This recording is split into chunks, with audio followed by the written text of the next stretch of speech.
महाभारत हमारे इतिहास का अब तक का सबसे बड़ा महायुद्ध था, जिसमें लगभग उस टाइम के हर एक राजा ने हिस्सा लेकर अपना योगदान दिया था। आप इनमें से किन किन योद्धाओं को जानते हैं, आखिर में कमेंट करके जरूर बताना। कई लोग बताते हैं कि महाभारत के युद्ध में कौरव और पांडव दोनों साइड के मिलाकर करीब करीब 1.25 करोड़ सैनिक मारे गए थे, जो कि पूरी तरीके से झूठी बात है। महाभारत में टोटल 18 अक्षौहिणी सेनाओं ने भाग लिया था। एक अक्षौहिणी सेना में 21,870 रथ, 21,870 हाथी यानी कि गज, 65,610 घोड़सवार और 1,09,000 से भी ज्यादा पैदल सैनिक होते हैं। अगर इस संख्या को हम 18 अक्षौहिणी सेना में कन्वर्ट करें तो करीब करीब 40 लाख योद्धाओं ने महाभारत के युद्ध में हिस्सा लिया था। पर जब बात इनमें से महान योद्धाओं की आती है तो हमें सिर्फ कर्ण, अर्जुन, पितामह भीष्म, गुरु द्रोण, अश्वत्थामा, भीम, अभिमन्यु, दुर्योधन, घटोत्कच ऐसे ही कुछ और सदस्यों के नाम याद आते हैं। पर इनके अलावा कुछ योद्धा ऐसे भी थे जिनका वर्णन हमें ज्यादा देखने को नहीं मिलता, पर उनमें इतनी शक्ति थी कि उनसे देवता भी डरते थे।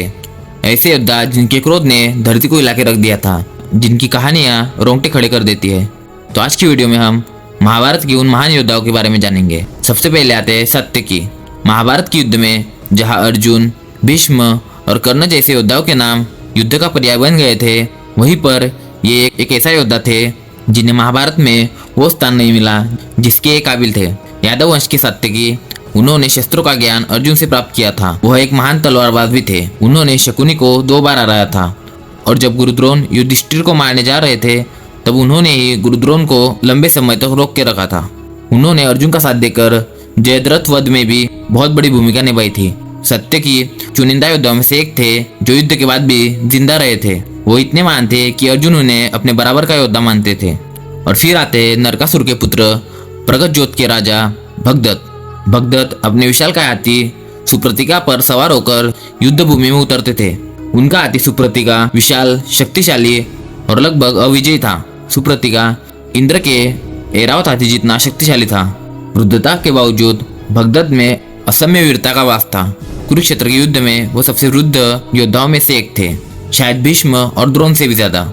उनका सामर्थ्य इतना था कि वो भीम और घटोत्कच जैसे योद्धाओं को भी परास्त कर सकते थे।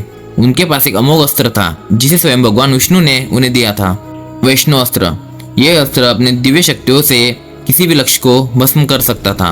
उन्होंने इस अस्त्र का प्रयोग अर्जुन के ऊपर किया था, लेकिन भगवान कृष्ण ने अर्जुन को इस अस्त्र से बचाने का काम किया था।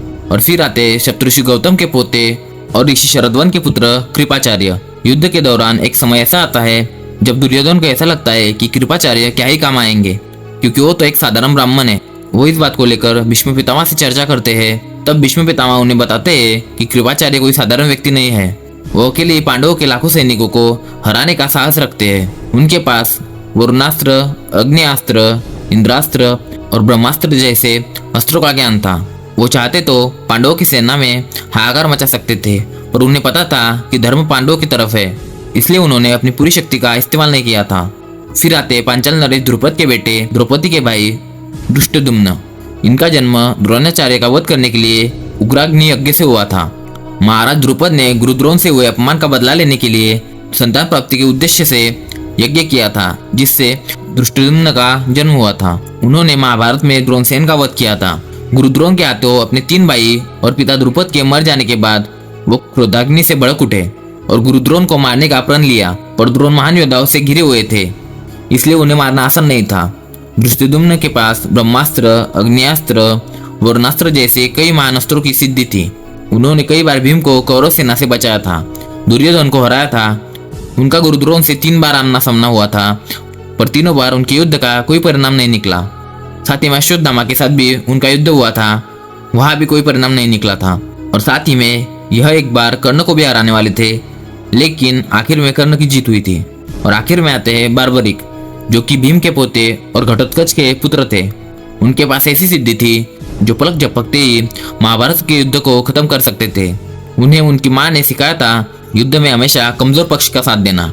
वो हमेशा कमजोर पक्ष का साथ देते थे। उन्हें पता था कि जिस पक्ष में श्री कृष्ण हो वो पक्ष कभी कमजोर नहीं पड़ सकता। जब कृष्ण को लगा कि वो कौरवों का साथ देंगे तो भगवान श्री कृष्ण ने दान में उनका सर मांग लिया और उन्हें युद्ध में भाग नहीं लेने दिया और उनके सर को एक पहाड़ी पर रख दिया जहां से उन्होंने पूरा महाभारत देखा था। श्री कृष्ण ने कहा, मेरा लिखा हुआ भाग्य कोई नहीं मिटा सकता, पर जो तुम्हारे दरबार में सर झुकाए अपने दुख लेके आएगा, उसका उद्धार तुम कर सकते हो।